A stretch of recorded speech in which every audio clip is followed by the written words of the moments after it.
awful lot of stone. You could destroy blocks and place blocks.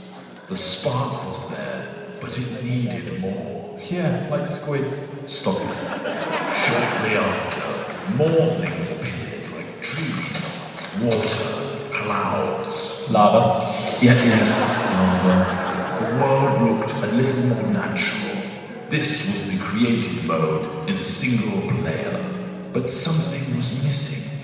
TNT. No other people.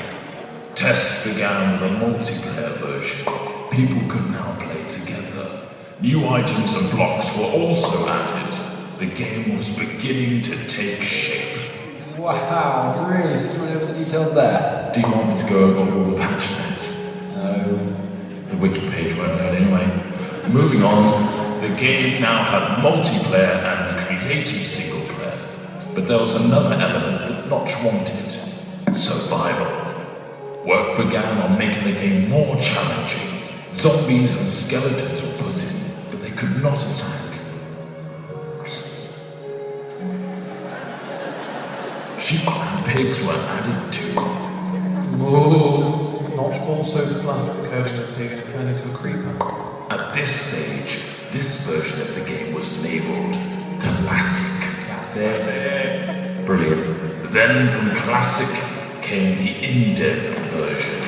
What on earth does that mean? No idea, not important. Dynamic lighting was put in, a new sound engine, and more importantly, crafting was introduced.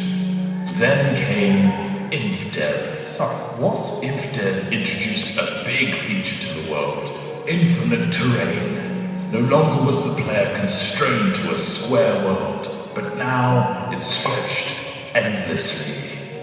Ore was randomly placed in the world to discover, and other tweaks and introductions were made, like 3D clouds, minecarts and tracks, and also dungeons. Then, the first major version of the game was released.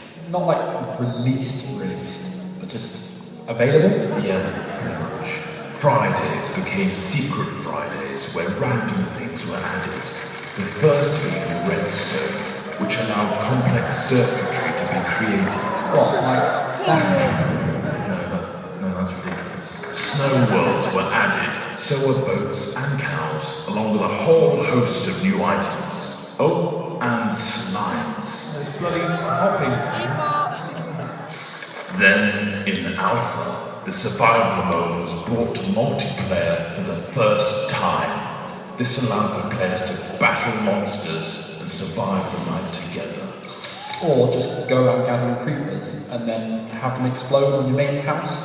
The next big patch came on Halloween of 2010 and introduced the Nether.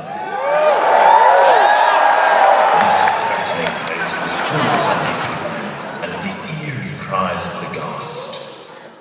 Not to mention a considerable amount of lava. The game hit beta. Lots of new things were added in beta, like dispensers, note blocks, cake. Redstone obtained one as a pet with a stash of bones. Weather was introduced, including snow, lightning storms, and rain. Oh, look how cute that wolf is shaking off the rain. Oh. We finally found ourselves in 1.6 with the introduction of maps. A new way to navigate the endless blocks of Minecraft. Things got pushy in 1.7 with pistons, leading to some clever contraptions.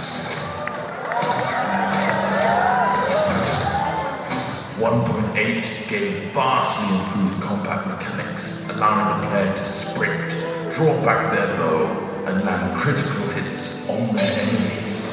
A new terrain generator was added, along with quirky NPC villages and mighty strongholds. And now comes the end.